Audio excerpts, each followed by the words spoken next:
Okay, let's dive into one of the most profound ancient texts in the world, because it presents us with this impossible choice.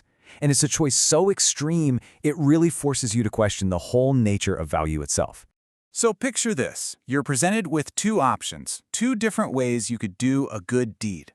On one side, you could donate a treasure of literally cosmic proportions. I mean, an unbelievable amount of wealth. And on the other side, you can just receive, understand, and then share 4 simple lines of wisdom from a book. So, which one is it? Which one is actually worth more? Well, according to the Diamond Sutra, the answer isn't just surprising, it's completely radical. It turns our normal ideas about charity, about wealth, and what it really means to do good in the world completely upside down. To really wrap our heads around this, we first need to grasp the sheer, just mind-boggling scale of the comparison that's being made here in Chapter 24 of the Sutra. Now, we're not just talking about a big pile of gold here. Mount Meru is this mythical cosmic mountain at the center of the Buddhist universe. And the sutra says, imagine a donation of treasures piled as high as all the Mount Merus in what's called a 3,000 great thousand world system, which for us is basically like an entire galaxy. It is an act of generosity on a scale that's almost impossible to even comprehend. And yet, the text is crystal clear. It states that the merit, the positive value that's generated by that galactic donation, it doesn't even come close to the value of understanding and sharing just 4 lines of these teachings. It's not just a little bit less, it's practically 0 in comparison. When you see it visually, the comparison it's just staggering. The merit from all that treasure is this tiny little sliver at the bottom, while the merit from wisdom just shoots off the chart, basically into infinity. And this, of course, leads to the big question, how on earth can this possibly be true? Well, the secret to this incredible claim is understanding that the sutra isn't talking about value in the way we normally do. It actually breaks merit down into 2 completely different kinds. Okay, so on one side, you've got worldly merit. This is the kind of benefit you get from giving away material things. And yeah, it's good, but it's finite, it's temporary. And a lot of the time, it just keeps you tied to this world of gaining and losing. But then on the other side, you have spiritual merit.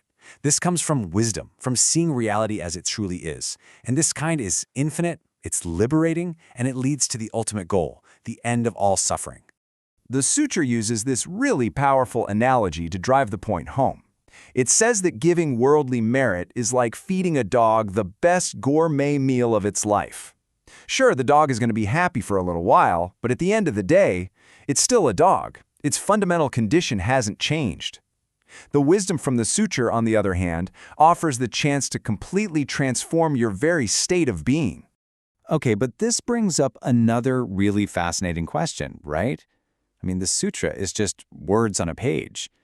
How can an inanimate object, just a bunch of letters, be more powerful than a real, tangible act of kindness? Aren't words just neutral? And you know what? The tradition would actually agree with you. The physical text itself is classified as mugi, which means it's karmically neutral, like the sound of the wind or a flowing river. One of the sources I read even compares the text to an unfertilized egg. On its own, it has no potential to create life, or in this case, karma.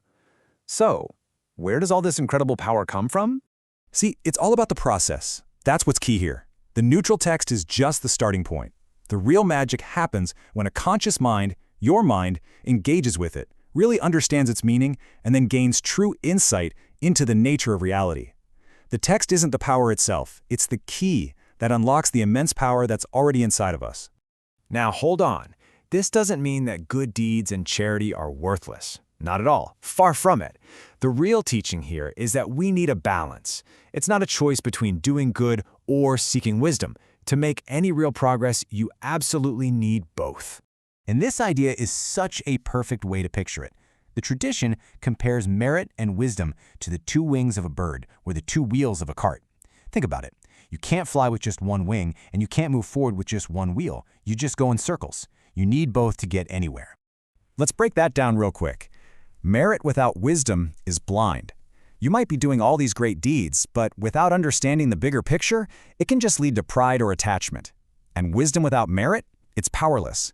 You can have all the profound insights in the world, but without the foundation of good actions, you just don't have the juice to actually bring that wisdom to life.